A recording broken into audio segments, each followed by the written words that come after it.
നമസ്കാരം. The election ചാനലിലേക്ക് സ്വാഗതം. കേരളത്തിൽ UDF മന്ത്രിസഭ വരുമെന്നും ഉറപ്പായി കഴിഞ്ഞു. ഇനി ആരാണ് മുഖ്യമന്ത്രിയാവാൻ പോകുന്നത്, ആരെല്ലാമാണ് മന്ത്രിമാരാവാൻ സാധ്യതയുള്ളത്, അത്തരം ചർച്ചകൾ ആരംഭിച്ചു കഴിഞ്ഞു. ഇനി ഔദ്യോഗിക രൂപം അതിനുണ്ടാവണം. മുഖ്യമന്ത്രി സ്ഥാനം എന്തായാലും ഏതാനും ദിവസങ്ങൾക്കുള്ളിൽ തന്നെ തീരുമാനം ആകും എന്ന് തന്നെ പ്രതീക്ഷിക്കാം. അത്തരം സാധ്യതകളിലേക്കാണ് നമ്മൾ പോകുന്നത്. അതിനു മുമ്പ് എങ്ങനെയെല്ലാമാണ് UDF ഈ മന്ത്രിമാരെ തീരുമാനിക്കുന്നത്, മുഖ്യമന്ത്രിയെ തീരുമാനിക്കുന്നത് എന്നതുകൂടി നോക്കാം. സൈത്തെ, നമുക്ക് കഴിഞ്ഞ 2011 അവസാനം UDF അധികാരത്തിലേറിയത്.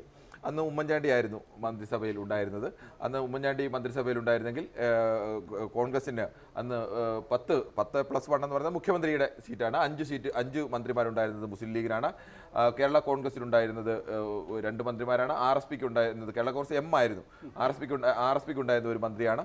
അങ്ങനെ ഘടകകക്ഷികൾക്കെല്ലാം അനൂപ് ജേക്കബിന് മന്ത്രിസ്ഥാനം നൽകിയിരുന്നു, മറ്റുള്ളവർക്കൊക്കെ മന്ത്രിസ്ഥാനം നൽകി. ഇത്തവണത്തെ ഒരു സാധ്യതയിലേക്ക് പരിശോധിച്ചാൽ ഇത്തവണയും ഈ 20 സീറ്റുകളിൽ അതിൽ കാര്യമായ മാറ്റം. ഇപ്പോൾ കേരള കോൺഗ്രസിൻ്റെ പ്രധാനപ്പെട്ട ഘടകകക്ഷികളെല്ലാം ജയിച്ചു വന്നിട്ടുണ്ട്.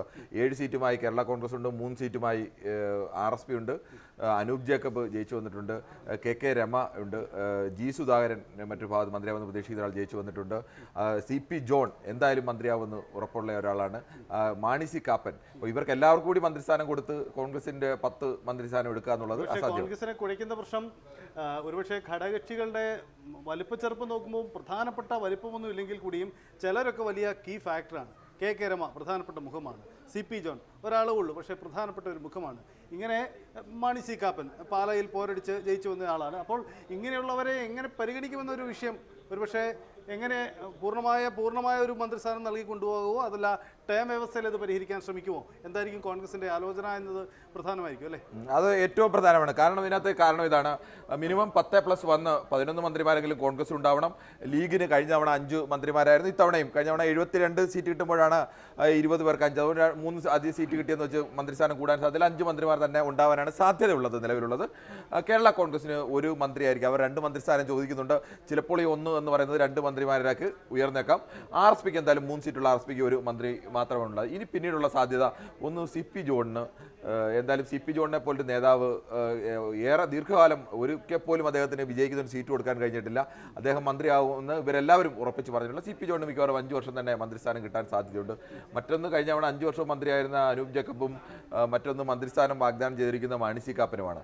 ഇവർ രണ്ടുപേർക്കും ചിലപ്പോൾ ഈ പൂർണ്ണമായ ടൈം കിട്ടുമോ എന്നതിലൊക്കെ അത്തരം ഒരു ആലോചന ചിലപ്പോൾ ഉണ്ടാകാൻ സാധ്യതയുണ്ടോ? തീർച്ചയായിട്ടും തള്ളിക്കളയാൻ പറ്റില്ലെന്നാണ് എനിക്ക് തോന്നുന്നത്. കാരണം മറ്റൊന്നുമല്ല, ഒരുപക്ഷെ പഴയകാല കോൺഗ്രസ് ചിന്തകളിലാണ് ഈ ചെറിയ കക്ഷിക്കും വലിയ പരിഗണന. അതാണല്ലോ കോൺഗ്രസ് UDFൻ്റെ ഒരു ജനാധിപത്യ സ്വഭാവമായി അവർ അവകാശപ്പെട്ടിരുന്നത്. പക്ഷേ ഇത്തവണ ചിത്രം വ്യത്യസ്തമാണ്. 2 കീ ഫാക്ടറായ കക്ഷികൾ കോൺഗ്രസും ലീഗുമാണ്. അപ്പോൾ അവർ പ്രധാനപ്പെട്ട മന്ത്രിസ്ഥാനങ്ങളും വകുപ്പുകളും കൈകാര്യം ചെയ്യുന്നു, മറ്റുള്ളവർക്കൊരു പരിഗണനയായിരിക്കും.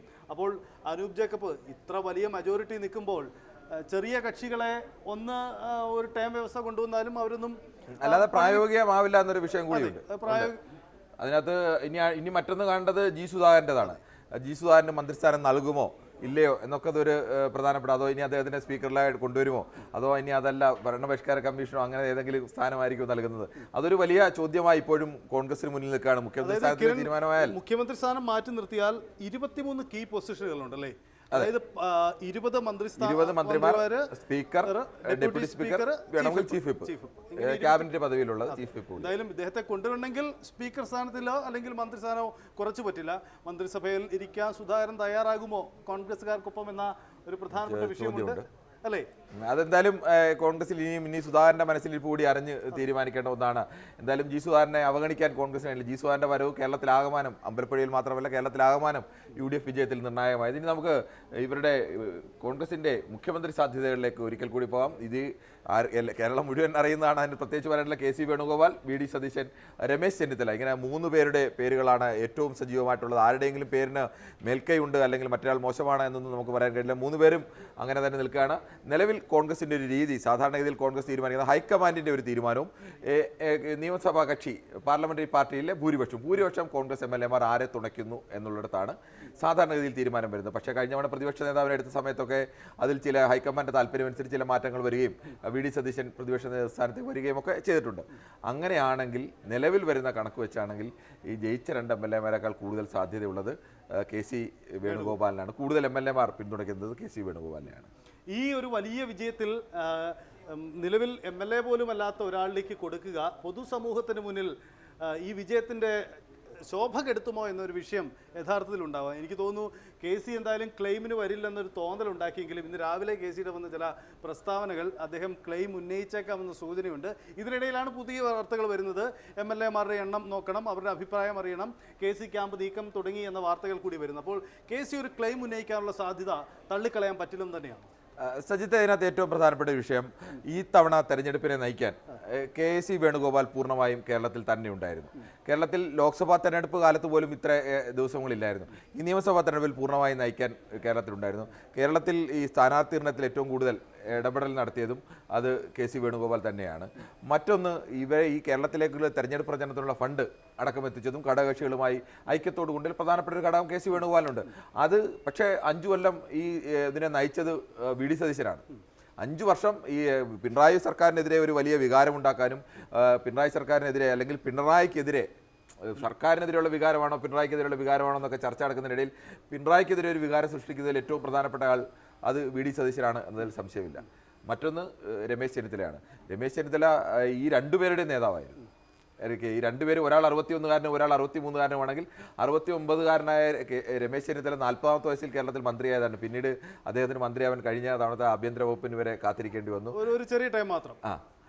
ഒരിക്കലും അദ്ദേഹത്തിന് ഫുൾ ടൈം മന്ത്രിയായിരിക്കാൻ കഴിഞ്ഞിട്ടില്ല. നന്നായി ചെറുപ്പം. ഈ രണ്ടുപേരുടെയും ഒരു കാലത്ത് KC വേണുഗോപാലിൻ്റെയും VD സതീശൻ്റെയും നേതാവ് കൂടിയായിരുന്നു. അദ്ദേഹത്തിനും എത്ര പേരുടെ പിന്തുണ കിട്ടും, ഇനി A ഗ്രൂപ്പിൻ്റെ പഴയ A ഗ്രൂപ്പുകളുടെ പിന്തുണ ആര്, ഇതെല്ലാം പ്രധാനമാണ്.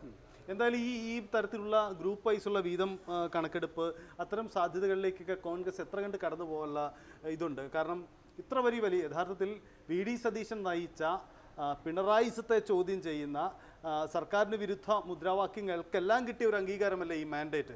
അപ്പോൾ അത് നയിച്ച മുന്നണിക്കും അതിൻ്റെ നേതാവും മുഖ്യമന്ത്രി ആവണമെന്ന ഒരു പൊതുജന ചിന്ത ഉണ്ടാകും എന്ന തിരിച്ചറിവ് യഥാർത്ഥത്തിൽ ഈ രാഷ്ട്രീയ ചർച്ചകളിൽ കോൺഗ്രസിലേക്ക് കടന്നു വരുമോ? അതല്ലെങ്കിൽ ഇലക്ഷനൊക്കെ കഴിഞ്ഞു, ഇനി കോൺഗ്രസിന്റെ പതിവ് രീതിയിലേക്ക് പോകും, ആ ചർച്ചയ്ക്കാണോ സാധ്യത കൂടുതൽ? കോൺഗ്രസ് ആയതുകൊണ്ട് നമുക്ക് പൂർണ്ണമായും അത്തരം കാര്യങ്ങളൊന്നും പറയാൻ കഴിയില്ല.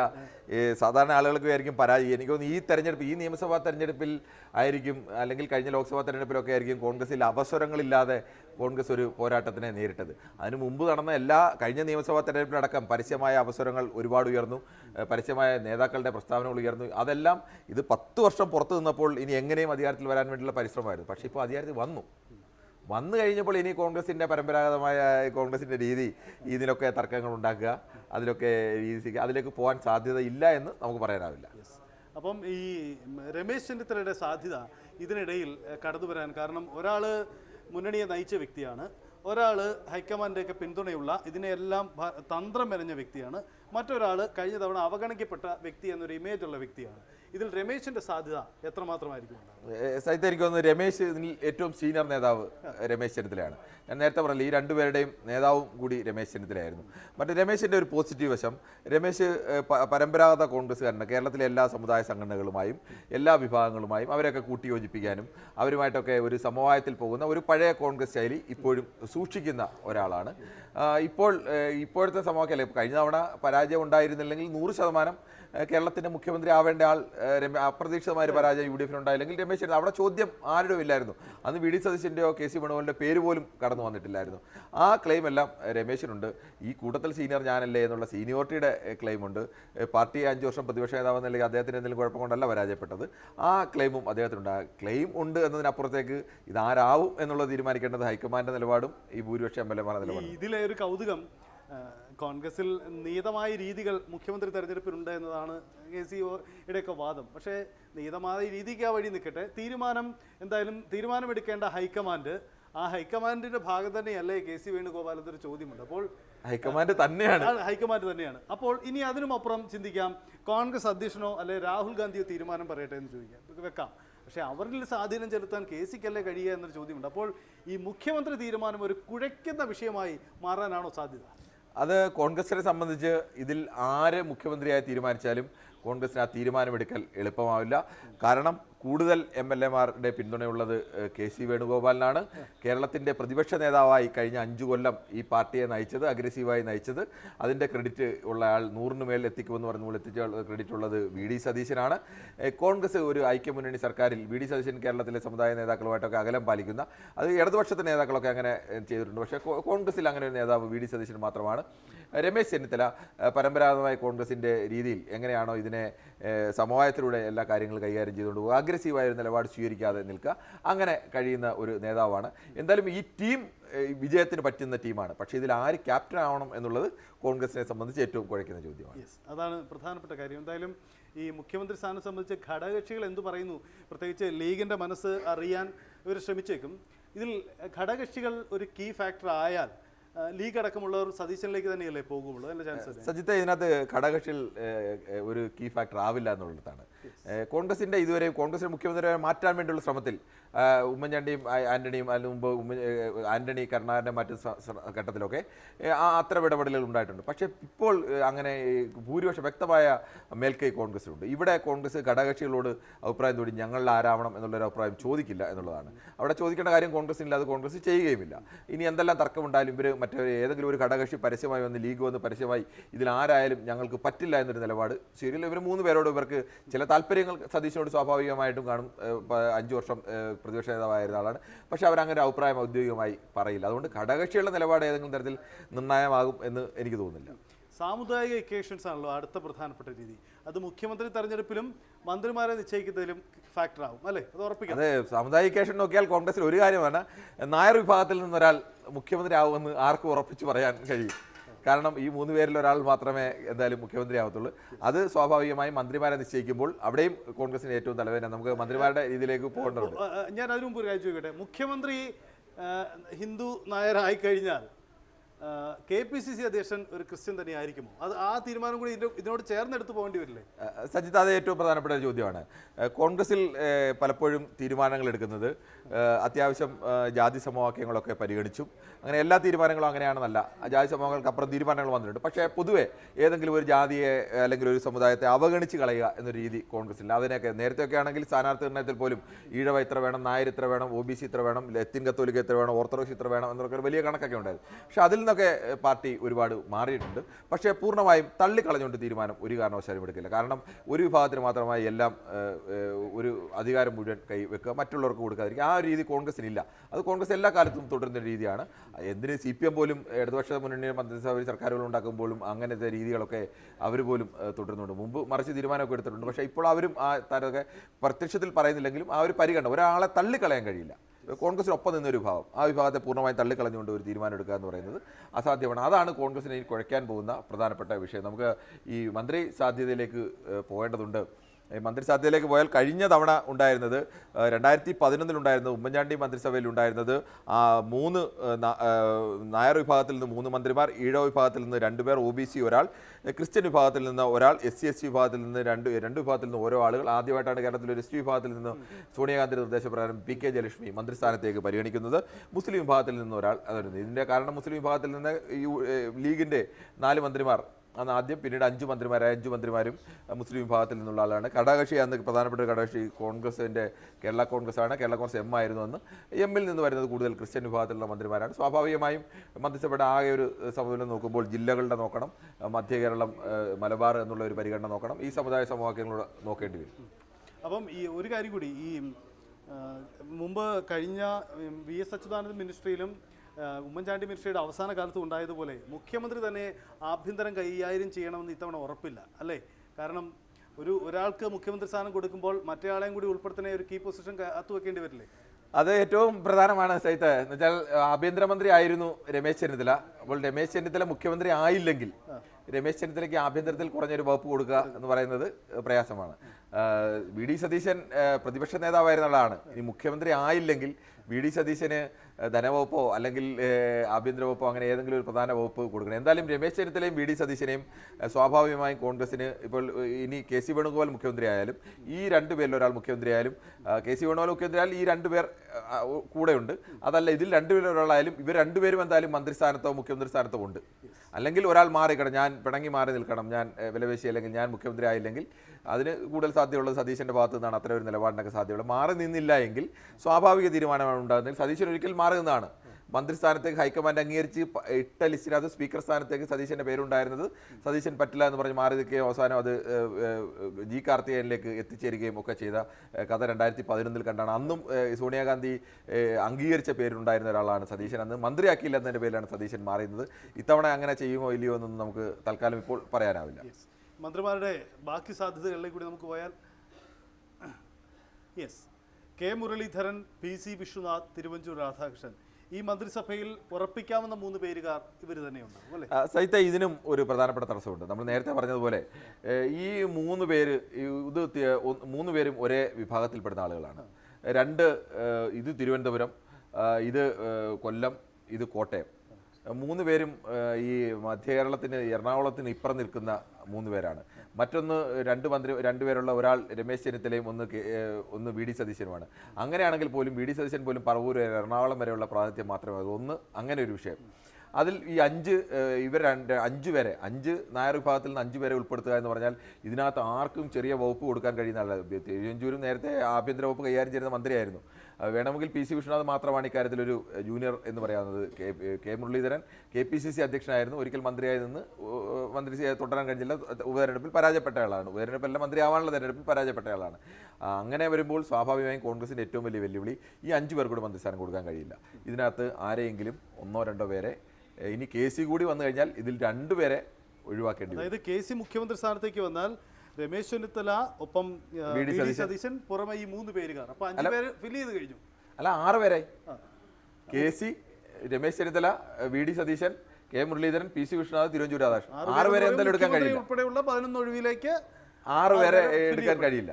അപ്പോൾ ഒരു വിഭാഗത്തിൽ 6 പേര്. അപ്പോൾ അങ്ങനെ വിടുമെങ്കിൽ ഇതിൽ 2 പേർ വെട്ടിപ്പോവും. 2 പേരുടെ പേരുകൾ വെട്ടിപ്പോവും. അങ്ങനെയാണെങ്കിൽ കൂടുതൽ സാധ്യത ചിലപ്പോൾ കെ മുരളീധരനായിരിക്കും ഇതിൽ കൂടുതൽ സാധ്യത കൽപ്പിക്കാൻ വരാൻ സാധ്യത കാണുന്നത്. അങ്ങനെയെങ്കിൽ തിരുവഞ്ചൂരിന് ഇത്തവണ മാറി നിന്ന്, തിരുവഞ്ചൂർ 2 തവണ മന്ത്രിയായ ആളാണ്, 2 തവണ മന്ത്രി സ്ഥാനം വഹിച്ച ആളാണ് തിരുവഞ്ചൂർ. അപ്പോൾ മാറ്റി നിർത്തി UDFന്റെ ഒരു പുതിയ മിനിസ്ട്രി എന്ന് പറഞ്ഞാൽ പ്രയാസമാണ്. പക്ഷേ ഒരിക്കലും കോൺഗ്രസിന് ഒരേ വിഭാഗത്തിൽ നിന്ന് 6 പേരെ ഉൾക്കൊണ്ടുകൊണ്ട് അല്ലെങ്കിൽ 5 പേരെ ഉൾക്കൊണ്ടുകൊണ്ട് ഒരു മന്ത്രിസഭയുമായി മുന്നോട്ട് പോകുക എന്ന് പറയുന്നത് കോൺഗ്രസിനെ സംബന്ധിച്ചാലും കോൺഗ്രസിനല്ല മറ്റു പാർട്ടിയെ സംബന്ധിച്ചാലും അത് പ്രയാസമാണ്. അതാണ് ഏറ്റവും വലിയ ഇത്. ഈ സമയത്തിലാണ്, ഈ കൂട്ടത്തിൽ വരുന്നതുകൊണ്ടാണ് VT ബൽറാമിനെ പോലുള്ള ആളുകൾക്ക് അവരുടെ പരിഗണന പോലും പേര് വരാതെ പോകുന്നത്. ഇതാണ് 3 തവണ MLA ആണ്. ഒരു കണക്കിന് MP മാർ മത്സരിക്കാത്ത ഭാഗ്യമായെന്ന് കരുതുന്നു. അവരെയും മന്ത്രിയാക്കിയിട്ടുണ്ട്. ഇത് പണ്ട് ഒരു മലയാള സിനിമയിൽ തന്നെ എല്ലാവരും ഇങ്ങനെ കൂട്ടത്തോടെ ജയിച്ചു വന്നപ്പോൾ മന്ത്രിസഭ ഉണ്ടാക്കാൻ പെടുന്ന ഒരു പാട് കാണുന്നുണ്ടല്ലോ. സമാനമായ ഒരു അവസ്ഥയിലേക്ക് ചിത്രം മാറുമെന്ന്. അതിൽ ഏറ്റവും കൂടുതൽ വരുന്നത് നായർ വിഭാഗത്തിൽ നിന്നുള്ളതാണ്. കോൺഗ്രസിന്റെ പ്രധാനപ്പെട്ട നേതാക്കൾ എല്ലാവരും നായർ വിഭാഗത്തിൽ നിന്നുള്ള നേതാക്കളാണ്. അതുകൊണ്ട് തന്നെ അവിടെ ആർക്കൊക്കെ അവസരം കിട്ടില്ല എന്നുള്ളത് ഏറ്റവും പ്രധാനപ്പെട്ട ഒരു ചോദ്യമാണ്. നമുക്ക് അടുത്ത ഒരു ഇതിലേക്ക് വന്നാൽ 100% ഉറപ്പായി മന്ത്രിയാവും എന്നുള്ള ഒരാളാണ് AP അനിൽകുമാർ. കാരണം AP അനിൽകുമാർ KCയുടെ വിശ്വസ്തൻ എന്ന് മാത്രമല്ല ഏത് തരത്തിലും പ്രത്യേകിച്ച് പട്ടികജാതി വിഭാഗത്തിൽ നിന്ന് വരുന്ന ഒരാളാണ്. 2 തവണ മന്ത്രിയായിട്ടുള്ളതാണ്. ഉമ്മൻചാണ്ടി ആന്റണി മാറി ഉമ്മൻചാണ്ടി ആകുമ്പോഴും കഴിഞ്ഞ ഉമ്മൻചാണ്ടി സർക്കാരിൽ പൂർണ്ണമായും ഇപ്പോൾ KCയുടെ ഏറ്റവും വിശ്വസനായ ആൾ കൂടിയാണ്. എന്തായാലും അനിൽകുമാറെ മന്ത്രിസ്ഥാനത്ത് നിന്ന് മാറ്റാൻ സാധ്യതയില്ല. അനിൽകുമാർ വരുന്നതുകൊണ്ട് തന്നെ ഇപ്പോൾ രമ്യ ഹരിദാസോ VP സജീന്ദ്രനോ IC ബാലകൃഷ്ണൻ അടക്കമുള്ള പേരുകളൊന്നും പരിഗണിക്കപ്പെടാൻ സ്വാഭാവികമായും സാധ്യത കുറവാണ്. ഇനി ശക്തന്റെ സാധ്യതയിലേക്ക് പോകുമ്പോൾ നാടാർ വിഭാഗം എന്ന പരിഗണനയാണ് കൊടുക്കേണ്ടി വരിക. ശക്തന് നാടാർ വിഭാഗം എന്ന പരിഗണന മാത്രമല്ല, ശക്തൻ മുമ്പ് സ്പീക്കറായിരുന്നു. പ്രത്യേകിച്ച് ഈ തിരുവനന്തപുരത്ത് അന്ന് കൊടുത്തത് തിരുവനന്തപുരത്ത് വാമനപുരം പോലുള്ള മണ്ഡലങ്ങൾ, ഇവിടുത്തെ തിരുവനന്തപുരത്ത് 3-4 മണ്ഡലങ്ങളിൽ നാടാർ വോട്ടുകൾ പ്രധാനമാണ്. അവിടെയൊക്കെ വിജയിക്കാൻ കഴിഞ്ഞത് നെയ്യാറ്റിൻകരയും കോവളവും കാട്ടാക്കടയും ഒക്കെ നെയ്യാറ്റിൻകര, കോവളം, കാട്ടാക്കട ഇതെല്ലാം വിജയിക്കാൻ കഴിഞ്ഞതിൽ നാടാർ വോട്ടിന് ഒരു വലിയ പ്രാധാന്യമുണ്ട്. സീനിയർ നേതാവാണ്, പരിഗണിക്കപ്പെടാം. അല്ലെങ്കിൽ ചിലപ്പോൾ സ്പീക്കർ സ്ഥാനത്തേക്കും പരിഗണിക്കപ്പെടാം. ഇതിപ്പോൾ എല്ലാവരെയും കൂടി പരിഗണിച്ച് മന്ത്രിസഭ ഉണ്ടാക്കാൻ കഴിയില്ല. പരിഗണിക്കപ്പെടുന്ന പ്രധാനപ്പെട്ട പേരുകൾ. പക്ഷേ ഈ AP അനിൽകുമാറിന്റെ പേര് വെട്ടിപ്പോവില്ല എന്ന് ഉറപ്പിക്കാം. നമുക്ക്. ഇത് മാത്രമല്ല, ഒരു പ്രധാനപ്പെട്ട ഏറെക്കുറെ പ്രാധാന്യമുള്ള ഒരു വകുപ്പും അനിൽകുമാറിന്റെ കാത്തിരിപ്പുണ്ടാവും. വകുപ്പൊക്കെ കൈകാര്യം ചെയ്ത ആളാണ്. ഏറ്റവും സീനിയറായ മന്ത്രിമാരിൽ ഒരാൾ. 2 തവണ മന്ത്രിയായ ആളാണ്. 3-ാം തവണയാണ് അങ്ങനെയാണെങ്കിൽ മന്ത്രിയാവുന്നത്. സ്വാഭാവികമായും അങ്ങനെ ഒരു സാധ്യതയുണ്ട്. മറ്റെല്ലാവരും പുതുമുഖങ്ങളാണ് അല്ലേ? ആ പുതുമുഖ സാധ്യതയിൽ ഏറ്റവും പ്രാധാന്യം ലിജുവിന് നൽകിയാൽ ലിജുവും ബിന്ദുകൃഷ്ണയ്ക്ക് വനിതാ പ്രാതിനിധ്യം കിട്ടും. അതെ, ഇതിനും ഒരു പ്രധാനപ്പെട്ട വിഷയമുണ്ട്. സാധാരണഗതിയിൽ നേരത്തെയൊക്കെ നൽകിക്കൊണ്ടിരുന്നത് കോൺഗ്രസിൻ്റെ ഒരു ഇക്വേഷൻ വെച്ചാണെങ്കിൽ ഇവിടെ എല്ലാ പ്രാദേശിക പരിഗണന പ്ലസ് നമ്മൾ നേരത്തെ നായർ വിഭാഗത്തിൽ നിന്ന് ആളുകളെ കണ്ടപ്പോൾ ഇതെല്ലാം തിരുവനന്തപുരം കൊച്ചിക്ക് ഇപ്പുറത്തോട്ടേ ഉള്ളൂ. അവിടുന്ന് അങ്ങോട്ടുള്ള പരിഗണനയിൽ യഥാർത്ഥത്തിൽ കാര്യമായ ആളുകൾ വന്നിട്ടില്ല. ഈ കേരള കോൺഗ്രസിൻ്റെ ഘടകകക്ഷികളിലും പ്രധാനപ്പെട്ട ആളുകളൊക്കെ നിൽക്കുന്നത് കോട്ടയത്തോ ഇടുക്കിയിലും ഒക്കെയാണ് എന്നുള്ളതുകൊണ്ട്. CP ജോൺ തിരുവനന്തപുരത്താണ്, അതോടൊപ്പം ഷിബു ബേബി ജോൺ ചവറയാണ്, കൊല്ലം ജില്ലയാണ്, അനൂപ് ജേക്കബ് പിറവമാണ്, അനൂപ് ജേക്കബ് അവിടെയാണ് നിൽക്കുന്നത്. അപ്പോൾ ഈ പ്രധാനപ്പെട്ട ഇനി ജീസു ആരനെ പരിഗണിച്ച ജീസു ആരനും ആലപ്പുഴ ജില്ലയാണ്. മലബാർ മേഖലയുടെ ഒരു വലിയ ഇതുണ്ട്. ഈ പ്രത്യേകിച്ച് ഗ്രൂപ്പിനൊപ്പം തന്നെ ഇപ്പോൾ പഴയ ഗ്രൂപ്പിനൊപ്പം തന്നെ പ്രാദേശികമായിട്ട് എങ്ങനെ വരുന്നു, അതിനൊപ്പം ജാതി സമവാക്യം കൊണ്ട് പരിഗണിക്കണം. ഈഴവ വിഭാഗത്തിൽ നിന്ന് പരിഗണിക്കാനാണെങ്കിൽ M. ലിജു, ബിന്ദു കൃഷ്ണ, ഈ രണ്ടു പേർക്കാണ് ഏറെക്കുറെ മന്ത്രിസ്ഥാനം ഉറപ്പ് എന്ന് പറയാൻ കഴിയുന്നത്. അല്ല, ഈ ബിന്ദു കൃഷ്ണയ്ക്ക് വനിതാ പ്രാതിനിധ്യം എന്ന പരിഗണനയിൽ പെടാൻ സാധ്യതയുണ്ടോ, അതല്ല ഈഴവ പ്രാതിനിധ്യം എന്ന പരിഗണന? രണ്ടും ഈ കോൺഗ്രസ് പെടുത്തുമ്പോൾ എപ്പോഴും അങ്ങനെയാണല്ലോ പെടുന്നത്. ഇപ്പോൾ ഈഴവ പ്രാതിനിധ്യം അല്ലെങ്കിൽ വനിതാ പ്രാതിനിധ്യം കൂടി കിട്ടുകയാണെങ്കിൽ ഈ രണ്ട് പേര് സുമേഷ് അച്യുതനും കെ ജയന്തിനെ നമുക്ക് പറയേണ്ടി വരുന്ന സാഹചര്യം ഈ രണ്ടുപേരും 3 പേർക്കെങ്കിലും കുറഞ്ഞത് കൊടുക്കേണ്ടി വരും. കാരണം കേരളത്തിലെ ഒരു ഹിന്ദു വിഭാഗത്തിൽ നായർ വിഭാഗത്തിൽ നിന്ന് 5 പേരോ 6 പേരോ മുഖ്യമന്ത്രി അടക്കം 4 പേര് അല്ലെങ്കിൽ 5 പേര് അടക്കം വരുന്നു, അല്ലെങ്കിൽ 4 പേര് വരുന്നു കിടക്കാം. അങ്ങനെ കണക്കാക്കിയാൽ തന്നെ ഈഴവ വിഭാഗത്തിന് 2 or 3 സീറ്റ്, കഴിഞ്ഞ തവണയും അങ്ങനെ കഴിഞ്ഞ തവണ സീറ്റ് കൊടുത്ത സമയത്ത് കെ ബാബു, അടൂർ പ്രകാശ്, അച്യുതൻ, ഇങ്ങനെ 3 പേരാണ് തീരുമാനിച്ചത്. അപ്പോൾ അച്യുതൻ ഒരു കാരണവശാലും മന്ത്രിസ്ഥാനം ഏറ്റെടുക്കില്ല എന്ന് നിലപാട് സ്വീകരിക്കുകയും അവസാനം അച്യുതൻ്റെ പേര് ഒഴിവാക്കുകയും ഒക്കെ ചെയ്തതാണ്. അതിനുശേഷമാണ് OBC വിഭാഗം എന്ന ഒരു വിശാല കാഴ്ചപ്പാടിലേക്ക് ഇവിടെ നിന്ന് തൃശ്ശൂരിൽ നിന്ന് ബാലകൃഷ്ണൻ മന്ത്രിയായി സ്ഥാനത്തേക്ക് വരുന്നത്. അങ്ങനെ OBC വിഭാഗത്തിന് 3 എന്നുള്ള ഒരു കണക്കായിരുന്നു. അങ്ങനെ നോക്കുമ്പോൾ ഈ ലിജു ആലപ്പുഴയാണ്, ബിന്ദുകൃഷ്ണ കൊല്ലമാണ്, അത് കഴിഞ്ഞാൽ മലബാറിൽ നിന്നുള്ള ഏറ്റവും പ്രധാനപ്പെട്ട പ്രതിനിധി സുമേഷ് അച്യുതനാണ്. പക്ഷേ ഇവരുടെ എല്ലാം പ്രത്യേകത ഈ 4 പേരും ഫസ്റ്റ് ടേമിൽ ജയിക്കുന്നവരാണ്. ഇവർ 2 പേരും സീനിയർ നേതാക്കളാണ്. മറ്റേ സുമേഷ് ചിറ്റൂരിൽ നിന്നും കോഴിക്കോട് നിന്ന് ജയന്തുവാണുള്ളത്. സുമേഷിനുള്ള ഒരു പ്ലസ് പോയിന്റ് എന്ന് പറയുന്നത് സുമേഷിൻ്റെ അച്ഛൻ അച്യുതൻ മന്ത്രിയായി തീരുമാനിച്ചതാണ് 2011 അംഗീകാരം കൊടുത്തിട്ട് മന്ത്രിസ്ഥാനം ഞാൻ ഏറ്റെടുക്കുന്നില്ല എന്ന് പറഞ്ഞ് മാറിപ്പോയ ഒരാളാണ്. പിന്നെ അവിടെ ഒരു തദ്ദേശ തെരഞ്ഞെടുപ്പിൽ ജയിച്ച് അധികാരത്തിൽ നിന്നുകൊണ്ട് മത്സരിക്കുന്ന ഒരാളാണ്. അതുകൊണ്ട് സ്വാഭാവികമായും സുമേഷിന് ഇനി KC വേണുഗോപാലിൻ്റെ അടക്കം പ്രധാനപ്പെട്ട നേതാക്കളുടെയൊക്കെ പിന്തുണ വരും. മലബാറിൽ നിന്ന് എന്തായാലും ഒരു ഈഴവ വിഭാഗത്തിൽ നിന്ന് ഒരാൾ വരണം. അവിടെ സാധ്യത കാണുന്നത് സുമേഷിൻ്റെ പേര്. പിന്നീട് ഉള്ളത് അവിടെ നിന്നുള്ളത് കോഴിക്കോട് നിന്ന് ജയന്താണുള്ളത്. ജയന്ത് കെ സുധാകരനുമായി അടുത്ത് നിന്ന ഒരു നേതാവാണ്. അതുവഴി ഉണ്ടായിരുന്ന പ്ലസും മൈനസും ഒക്കെ ജയന്തിനുണ്ട്. ഈ KPC ജനറൽ സെക്രട്ടറിയാണ്. ആ തരത്തിൽ പദവിയിൽ ജയന്തിന് ആ സ്ഥാനമുണ്ട്. അതുകൊണ്ട് ഈ 2 പേരിൽ ഒരാൾ വരാൻ, മലബാറിൽ നിന്ന് ഒരാൾ വരണം. മലബാറിൽ നിന്ന് വരുന്നതിന് 2 പേരുകളാണ്. മറ്റുള്ളതും പിന്നെ വിദ്യാ ബാലകൃഷ്ണൻ ഒക്കെയാണ് ഉള്ളത്. ഇത് പറയുമ്പോഴും നമുക്ക്, ഞാൻ ചോദിക്കട്ടെ, മന്ത്രിസഭയിൽ അംഗമായ ഒരാളെ ഉൾപ്പെടുത്തണമെങ്കിൽ സാമുദായികേഷൻ പലതുണ്ടെങ്കിൽ കൂടിയും ആളുടെ പ്രസന്റബിൾ ആണോ എന്നൊരു വിഷയമുള്ളൂ. പൊതുസമൂഹത്തിൽ ഒരു മന്ത്രിസഭാംഗമായി UDFിൻ്റെ പുതിയ മിനിസ്ട്രിയിൽ തിരിച്ചുവരവിൻ്റെ ഭാഗമുള്ള മിനിസ്ട്രി ഉൾപ്പെടുത്തേണ്ട വ്യക്തിക്ക് ഉണ്ടാവേണ്ടതായ ഒരു പൊതുസ്വീകാര്യത ഉണ്ടല്ലോ. ആ പൊതുസ്വീകാര്യതയിൽ ലിജു ആയിരിക്കില്ല ഒരു പക്ഷേ കൂടുതൽ മാർക്ക് നേടാൻ സാധ്യതയുള്ളതാണ്. അതെ, ഒന്നാമത്തെ ലിജു മന്ത്രിസ്ഥാനത്തേക്ക് എത്തുമെന്നതിൽ യാതൊരു സംശയവുമില്ല. ലിജു ഒരുപാട് അവസരങ്ങൾ നഷ്ടപ്പെട്ടു പോയ ഒരു പ്രധാനപ്പെട്ട നേതാവാണ്. ലിജു മന്ത്രിയാവുന്നുള്ളതിന് യാതൊരുവിധ സംശയവുമില്ലാതെ ലിജു മന്ത്രിയാവും. അതിൽ നമ്പർ 1, അതിനകത്ത് ഉറപ്പിൻ്റെ ടിക്കറ്റാവുന്ന മാർക്ക് തന്നെയാണ്. ബിന്ദു കൃഷ്ണയ്ക്കും ഏറെക്കുറെ മന്ത്രിസ്ഥാനം ഉറപ്പിക്കാൻ കഴിയുന്ന ഒരാളാണ് ബിന്ദു കൃഷ്ണ. പിന്നീട് മലബാറിൽ നിന്നുള്ള സാധ്യതയാണ്. മലബാറിലുള്ളത് ഇപ്പോൾ ഈ സുമേഷ് അച്യുതൻ, ഈ ഭാഗത്തുള്ളത് കെ ജയന്ത്, അല്ലെങ്കിൽ ഈ പറയുന്ന പോലെ വിദ്യാ ബാലകൃഷ്ണൻ, പിന്നീടുള്ളത് നാട്ട സുരേഷ് കോട്ടയത്ത് നിന്നും അങ്ങനെ ഒരു പ്രാതിനിധ്യം കൊടുക്കാൻ കഴിയില്ല. കോട്ടയത്ത് ഘടകകക്ഷികളിലൊക്കെ പ്രാതിനിധ്യം നിരവധിയുണ്ട്. പിന്നെ പിന്നെ OJ ജനീഷും ഒക്കെയാണുള്ളത്.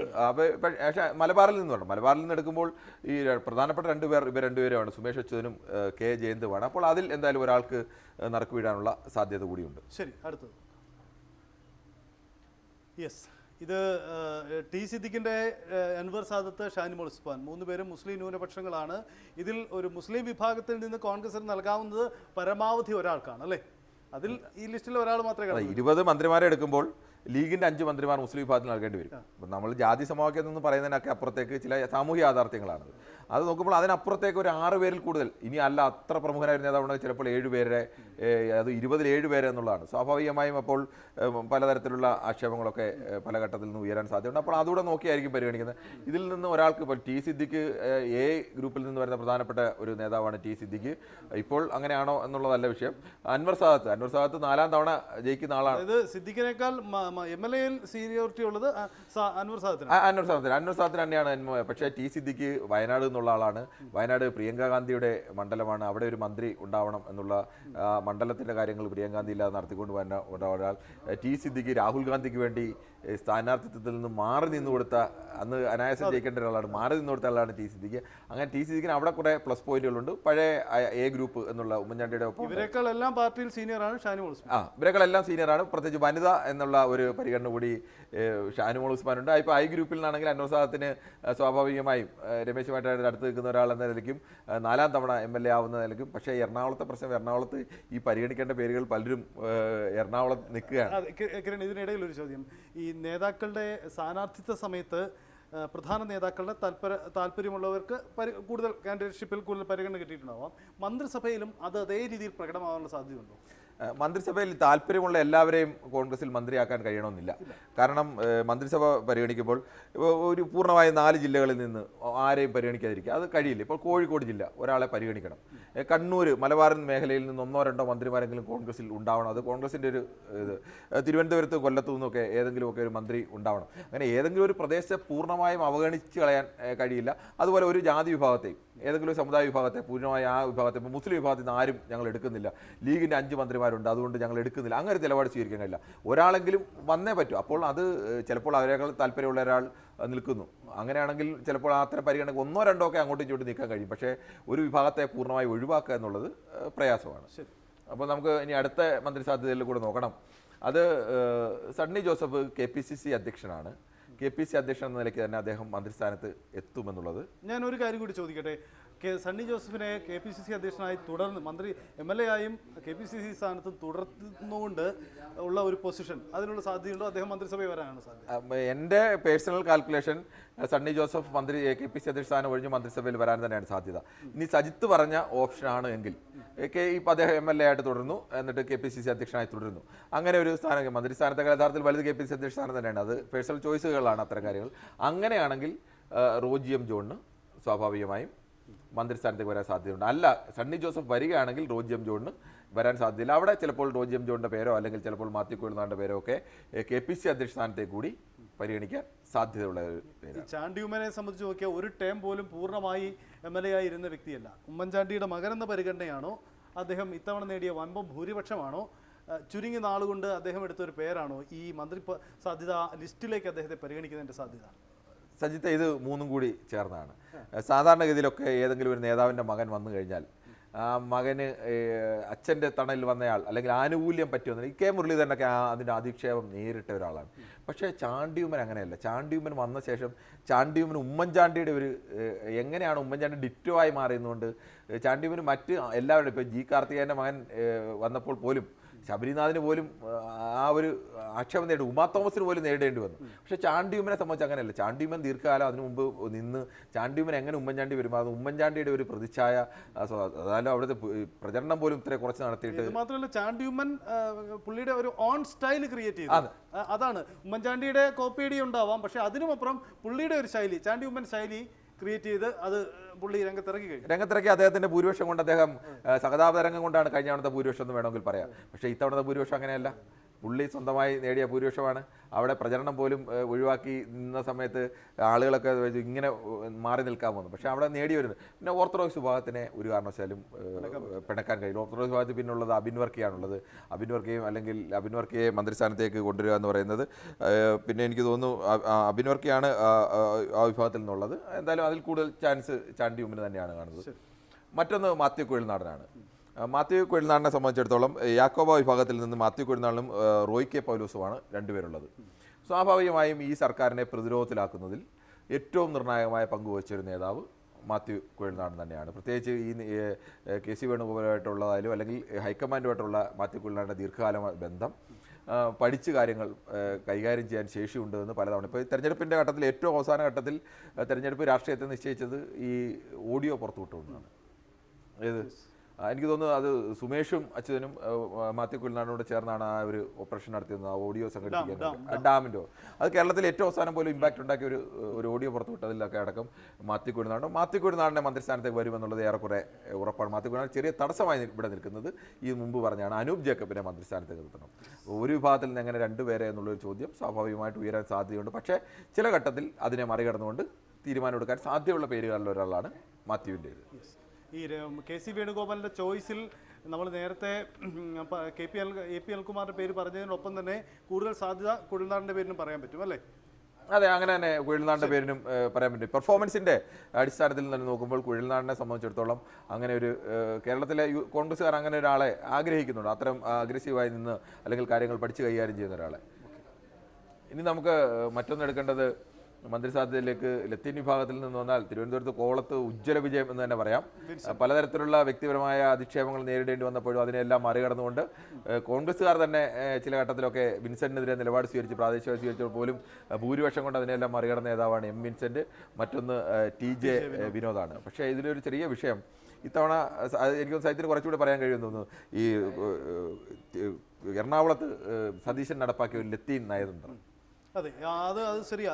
സ്വാഭാവികമായ അതിൻ്റെ ഒരു പ്രതിഫലനം ഉണ്ടാവും. കാരണം ലത്തീൻ സഭയെ അവരുടെ പൂർണ്ണമായ ആവശ്യങ്ങളൊന്നും കേട്ടില്ല, പകരം പുതിയൊരു ബദൽ നീക്കമാണ്. എന്നാൽ ആ ബദൽ നീക്കം എല്ലാ അർത്ഥത്തിലും വിജയം കണ്ടു എന്നതാണ് സതീശൻ്റെ ആ തന്ത്രം വിജയിച്ചത്. അപ്പോൾ സ്വാഭാവികമായും ലത്തീൻ സഭയ്ക്ക് ഇത്തവണ മന്ത്രിസഭയിൽ ഒരു പരിഗണന ഉണ്ടാവണം. മുൻകാല മന്ത്രിസഭകളിലും ആ പരിഗണന ഉണ്ടായിരുന്നല്ലോ കൃത്യമായി തന്നെ. അതിൻ്റെ ഒരു ചെറിയ വിഷയം ലത്തീൻ സഭയ്ക്ക് പരിഗണന ഉണ്ടാവണം എന്ന് പറയുമ്പോൾ ഈ നമുക്ക് ഇതിലേക്ക് വരുന്ന ഷിബു ബേബി മന്ത്രിസ്ഥാനത്ത് എന്തായാലും കൊണ്ടുവന്നേ പറ്റൂ. RSPയുടെ ചോയ്സ് ഷിബു ബേബി ആയിരിക്കും എന്നതിൽ യാതൊരു സംശയവുമില്ല. അപ്പോൾ ഷിബു ബേബി ലത്തീൻ വിഭാഗത്തിൽ നിന്ന് വരുന്ന പ്രധാനപ്പെട്ട ഒരാളാണ്. ഒരാളെ കൂടി ഇനി ലത്തീൻ വിഭാഗത്തിൽ നിന്ന് ഉൾപ്പെടുത്താൻ കഴിയുമോ? അവിടെ ഒരു ചോദ്യം കോൺഗ്രസ് മുന്നിൽ വരാൻ സാധ്യതയുണ്ട്. ഇനി അതിനെ മറികടന്ന് ഇപ്പോൾ അസാധാരണ തീരുമാനം സൈത്ത് പറഞ്ഞ പോലെ 3 സീറ്റാണ് കൊടുത്തത്. കൊച്ചിൻ രൂപതയുടെ ഭാഗമാണ് ആലപ്പുഴ. അപ്പോൾ ആലപ്പുഴയിൽ കൂടി ഒരു സീറ്റ് കൊടുത്തു. അതിനുശേഷം അവിടെ 2 സീറ്റുകൾ കൂടി കൊടുത്തു. അതുവഴി മുഹമ്മദ് ഷിയാസിന് ജയിക്കാനായെന്ന് മാത്രമല്ല ഈ സീറ്റുകളൊക്കെ ആലപ്പുഴയൊക്കെ പിടിച്ചെടുക്കാൻ കഴിഞ്ഞു എന്ന് പറഞ്ഞാൽ ലത്തീൻ വിഭാഗത്തിന് വലിയ പരിഗണന. സതീശൻ്റെ ലത്തീൻ നയതന്ത്രം വിജയിച്ചു. ഇനി അതിൻ്റെ സ്വാഭാവികമായൊരു പരിഗണന മന്ത്രിസഭയിൽ ഉണ്ടാവുകയാണെങ്കിൽ ഉണ്ടാവേണ്ട 2 പേർ, ഒന്ന് വിൻസെന്റും ഒന്ന് ടി.ജെ. വിനോദുമാണ്. ശരി, അടുത്ത സാധ്യതയിലേക്ക് പോകുമ്പോൾ പ്രധാനമായും ഈ മന്ത്രി സ്ഥാനത്തേക്ക് വരാൻ സാധ്യതയുള്ള പ്രധാനപ്പെട്ട വിഭാഗങ്ങൾ, പ്രധാനപ്പെട്ട മേഖലകൾ ഇപ്പോൾ മലബാർ മേഖലയിൽ നിന്നാണെങ്കിൽ സണ്ണി ജോസഫിനെ പോലെയുള്ള ആളുകൾ വരുന്നു. മധ്യ കേരള, എറണാകുളം, തൃശ്ശൂർ മേഖലയിൽ നിന്നുള്ള ആളുകൾ പ്രധാനപ്പെട്ട മന്ത്രിമാർ വരുന്നുണ്ട്. ഇനി കോട്ടയത്തേക്ക് വന്നാൽ കോട്ടയത്ത് ഘടകകക്ഷികളുടെ മന്ത്രിമാർ സ്വാഭാവികമായിട്ടും വരുന്നത് കോട്ടയത്തു നിന്നായിരിക്കും. മന്ത്രി കേരള കോൺഗ്രസിൻ്റെ മന്ത്രി വരാൻ സാധ്യതയുള്ള കോട്ടയത്തു നിന്നായിരിക്കും. അപ്പോൾ അതിൻ്റെ കോട്ടയത്തു നിന്നുള്ള പ്രാധാന്യം വരുന്നത് ഇനിയല്ല തിരുവഞ്ചൂർ കൂടി വരിക. ചെറു കക്ഷികൾക്ക് ടേം വ്യവസ്ഥയിൽ വീതം വെക്കുകയാണെങ്കിൽ ഒരുപക്ഷെ ഒരു ടൈമിൽ മാണി കാപ്പന് പ്രതീക്ഷിക്കാം. അത്തരമൊരു സാഹചര്യമുണ്ട്.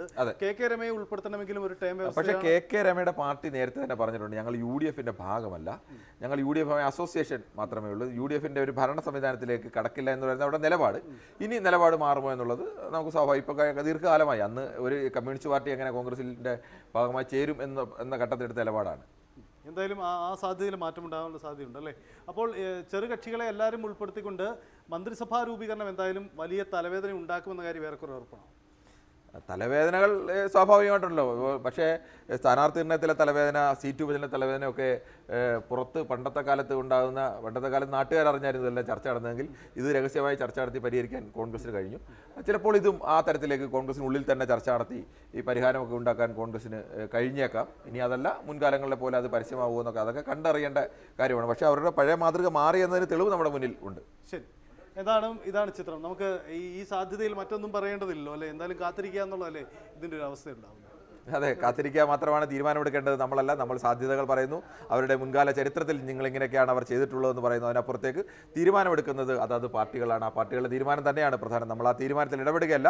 ഇത്തരം കാര്യങ്ങളൊക്കെ പാർട്ടികളുടെ പരിഗണനയിലുണ്ട് എന്നുള്ളത് ചൂണ്ടിക്കാണിക്കുന്നു, അല്ലെങ്കിൽ പഴയ പതിവ് ഇതായിരുന്നു എന്നത് കാണിക്കുന്നു എന്നത് മാത്രമാണ് ചെയ്യുന്നത്. കൂടുതൽ വാർത്തകൾക്ക് News 18 Keralam YouTube channel subscribe ചെയ്യുക.